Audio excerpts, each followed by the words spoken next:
အဲတားရသမီးတို့ရေစာမျက်နှာသမားပြန်ကြအဲ့ရဒုက္ခဟောတောင်းဟောင်းတော့ပြောအဲ့ဒါလို့ရှိရင်မုတ်စားချောင်းစိမ့်ပွားကြီးဆိုလို့ရှိရင်ဆရာနဲ့အဖြေပေးလိုက်မယ်နော်အဲ့ဒီပုတ်တော်ထားကြ Oh no ဟုတ်ကဲ့ပါဆရာ မတော်စားကြမယ်ပြီးမှတွေ့မယ် တော့ပါပြီမလိုက်တော့ဘူးငါ အေးအဲ့ဒါမကောင်းဘူး အေး ညင်ညင်ကနေတက်ပါငါမဟုတ်ဘူးပဲလား ငယ်ငယ်ကြီးအားလေဆရာပြောတာဒါမလို့တော့မှမလို့တူငါနားတယ် အဲ့ဒါဒီလိုလေဒါနဲ့ဒါနဲ့ကိုပေါင်းလိုက်လို့အဖြေရလာတဲ့ဟာကိုဒါနဲ့ထပ်စားလိုက်အဲ့ဒါရတယ်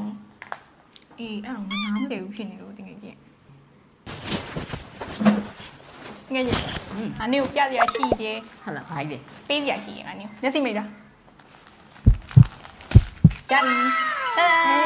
လက်ပတ်လေးလှလိုက်တယ် ဒီမှာလေးနေရတစ်ခုငါတစ်ခုစင်တူလေးနင်းနဲ့ငါနေရအချစ်ဆုံးတကယ်ကြီးဆိုတော့ငါတို့ဒါလေးကိုအမြဲဝတ်ထားတယ်နော်ငါဒါလေးမင်းကြီးပါမြဲဝတ်ထားမယ်နော် ဟဲ့နင်းလက်ပတ်လေးလှလိုက်ရဘယ်ဆိုင်ဝင်လာ အန်ယူဆိုင်ကဝယ်လာတာအန်ယူဆိုင်မှာမွေးဖွားရုပ်လေးတိရောက်တယ်ပြောရဲတိလား အေးအဲ့ဒါငါတို့ကြောင်းမြန်တော့ကြည့်ကြမယ် အေးတော့ကြည့်ကြ အမင်း မင်္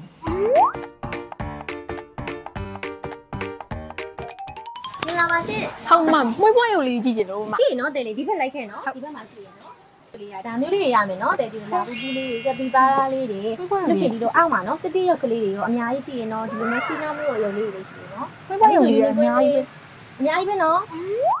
ချစ်စရာလေးနော်မွေးဖွားရုပ်လေးဟဲ့ဒီရုပ်လေးကျန်ချစ်စရာလေး တဲ့ဒါအယုံမဟုတ်ဘူးနော်သူကကြာကျိုးပွဲလေးအထင်းမှာသူကကျိုးလေးပါမပြလေးနေနော်အဲ့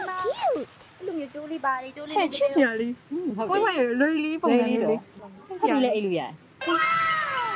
ချစ်စရာလေးဒါလေးကနောက်ပုံစံလေးရရှိသေးလားမ ဒီ မ သေးတယ်အဲ့ဒါလေးကကြာတော့ My Melody ရမယ်ပြီးရင် Chromie ရမယ်ဒါ ခရိုမီလေးနဲ့ချစ်စရာလေး ရော ဒါလေးပဲစင်လူရကြမယ်လေ ကြည့်ဝယ်မယ်ငါခရိုမီလေးယူလိုက် ငါမဲမဲလေးဒီလေးယူလိုက်မယ် ကျိုးပွဲပုံစံနဲ့ရောဘေးလွယ်အနေနဲ့ရောအတောင်ကျလို့ရတဲ့